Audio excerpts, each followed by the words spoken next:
Yes, my viewers and subscribers, blessings, blessings, blessings once again. Thank you all for tuning in. Bright and early in the mobile office, dropping this one before I step into work, my people.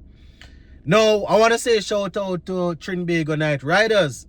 They were victorious last night. Yes, my people, they brushed aside the little team that I am supporting. But I have to say hats off to TKR. They played some good cricket. I mean, the Falcons got off to a good start, batting-wise. And then in the last 4 to 5 overs, when you would be looking to see if they can really, accelerate and put on some runs on the board. Didn't work out that way at all, my people. The TKR bowlers came up trumps in the back end, especially Andre Russell. And then when it was time for them to chase the total, Nicholas Pooran leading from the front as the captain, scoring a nice 90. Vintage Nicholas Pooran, some very good shots. So let's just walk through the scorecard real quick. So Antigua and Barbuda Falcons, they scored 166 for 8. 166 for 8. In my opinion, they should have had at least 185. Not saying that would have that would have been enough for the victory, but based on the start that they got, they should have been able to get up to upwards of 180, 185, 190. Amir Jangu once again getting a half century. It wasn't the fastest in the world, but he's kept the team together, kept things together at the top. He got 55 from 49. Cornwall, another failure in terms of runs. He got 6. Andreas, he got 61 from 45. In the back end there, Shakib Al Hassan doing some work. I think it was Narayan that he took on in 1 over. He got 26 from 9, not out, with 4 fours and 1 6. So Shakib Al Hassan doing some work. Hasn't really done a lot this season, but just showing that he's still capable.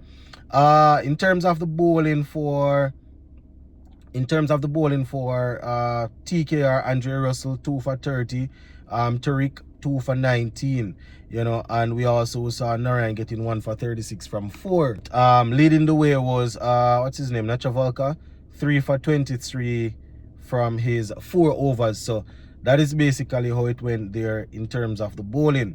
Now TKR, Colin Monroe, once again looked as if he was going to have a good night, but he was eventually removed for 14. Right, he had 2 fours in that little knot there. Then it was Alex Hales and Nicholas Pooran that brought it home.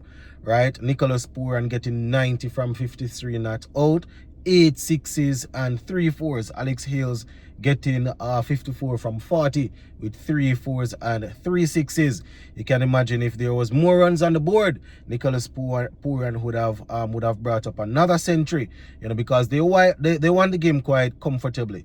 They won with 15 balls to spare. So they won by 9 wickets, 15 balls to spare. Nicholas Pooran, as you can imagine, was named player of the match. So Captain Nicholas Pooran leading from the front, making sure that his team got across the line. Congratulations to TKR and the Antigua and Barbuda Falcons.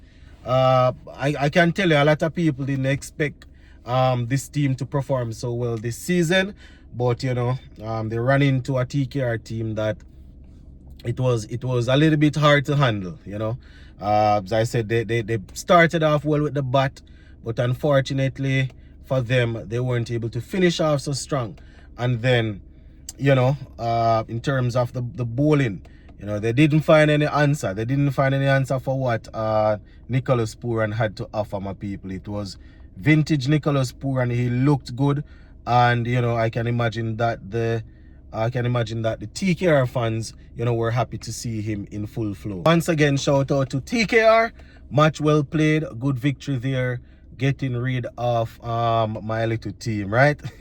Now, just to finish up, my people, I want to revisit something that we looked at yesterday. In case you did not get a chance to check out my video, or for some reason you did not see the West Indies information that they sent out yesterday, right? The squad is here that will be taking on India in 2 test matches, and I just want to hear your feedback. A few people commented yesterday under the video, but I just want to talk about it a little bit again.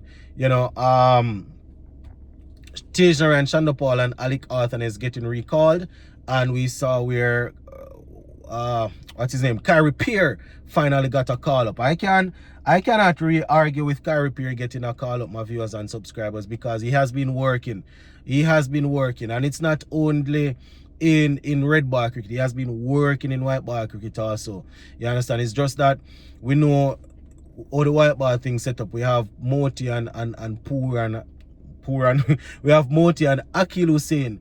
You know, they are ahead of him, and then, you know, Rastan Chase is playing all three formats these days. So, you know, they are still going to think of him as a man that can give them some runs.